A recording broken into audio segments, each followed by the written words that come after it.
Donc voilà, j'étais chez moi et mon père était devant. Il rentre, il me dit qu'il y a une manifestation de migrants qui va se passer là à l'instant dans la rue Molière. Du coup là, j'ai été à ma porte d'entrée et j'ai vu qu'ils sont arrivés, ils ont tourné tout de suite dans ma rue.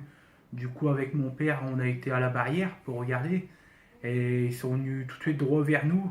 Il y en a, ils ont été sur le côté de Maé et ils ont ramassé tout de suite des briques et des pneus qu'on a reçus tout de suite aussitôt. On n'a pas eu le temps de parler, on a reçu des pneus, des briques. Mon père a pris des briques dans la mâchoire, dans le dos, bah, un peu partout. Moi j'ai pris une chose dans la figure, je pense que c'était là, on voit plus la trace. Et, et de là, du coup, j'ai vu qu'il y en a qui commençaient à aller au long de ma haie, qui commençaient à passer au-dessus, à se balader au-dessus de la haie pour rentrer dans la cour. Et de là, moi, j'ai vu qu'il y avait beaucoup de monde. J'ai été chercher le fusil dans mon fourreau, dans ma chambre comme d'habitude. Et donc, je l'ai sorti du fourreau, la culasse a été ouverte. Et de là, je suis sorti, j'ai pointé, je sais même pas si j'ai pointé vers eux ou en l'air, au-dessus d'eux, j'ai pas regardé. Ils ont reculé, et de là, j'ai donné le fusil pour qu'on me le rentre. Et après du coup, bah, on courait un peu partout, on avait quoi les projectiles qui venaient de partout. Et du coup, bah, après, il y a une personne qui est venue dans ma cour. Je sais pas qui est-ce comme personne. Et ma mère a essayé de nous faire rentrer. Du coup, bah, de là, on a fini par rentrer. Et ils sont encore restés un petit peu derrière ma cour. Et après, ils sont repartis. Donc, on ne sait pas ce qu'ils voulaient exactement. Donc, après tout ça, bah, nous, on a eu peur sur le coup. Et parce que les gens, ils arrivaient, ils criaient Allah Akbar en venant. Et sur leurs vidéos qu'on voit sur internet, on voit pas tout, mais j'ai une personne qui a une vidéo qui allait déjà au poste de police qui prouve comme quoi qu'il y avait beaucoup de monde et les personnes étaient bien énervées.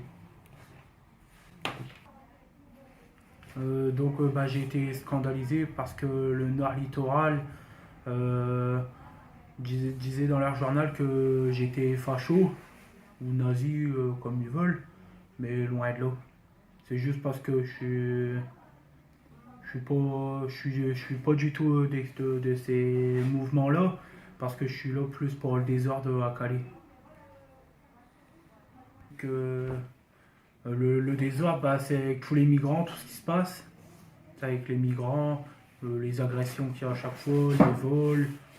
Bah, tout ce qui se passe, c'est toujours avec les migrants. Il y a bien longtemps que c'est comme ça. Ça fait plusieurs années que maintenant on est embêté avec eux. Avant, non, c'était rien, mais maintenant, ça s'aggrave de pire en pire. Ils cassent les voitures, bah, un peu de tout, ils nous agressent, on peut plus faire ce qu'on veut. J'allais à la chasse, je peux même plus passer par là où je dois passer d'habitude parce que on se fait agresser, on se fait courir après, on se fait jeter des pierres. Et tout ça, parce que c'est chasse juste à proximité de leur camp. Et, et on peut plus sortir au soir, plus rien du tout. C'est fini. Donc maintenant, c'est très dur pour nous depuis qu'il s'est passé cette affaire. Euh, on a peur de répondre à la porte des moments parce qu'il y a des personnes qui viennent taper au soir, du coup on évite de répondre. On répond pas trop au téléphone non plus pour ça. Mes parents, pareil, bah, surtout ma mère, elle est beaucoup inquiète pour ça. Et bah, mon père, c'est pareil, il peut plus dormir de la nuit pour surveiller la devanture. Moi, pareil, j'évite de trop dormir pour surveiller l'arrière, vu que je suis sur l'arrière. Et même dès qu'on est dans ma cour devant, bah, on se méfie maintenant. Parce que il y a encore des camions nos bordeurs qui viennent, ils s'arrêtent à quoi 20 mètres de la maison, nous regardent et ils repartent. Et il y a aussi les migrants, ils passent, ils s'arrêtent, ils nous regardent, ils rigolent. Et donc pourquoi tout ça, je sais pas.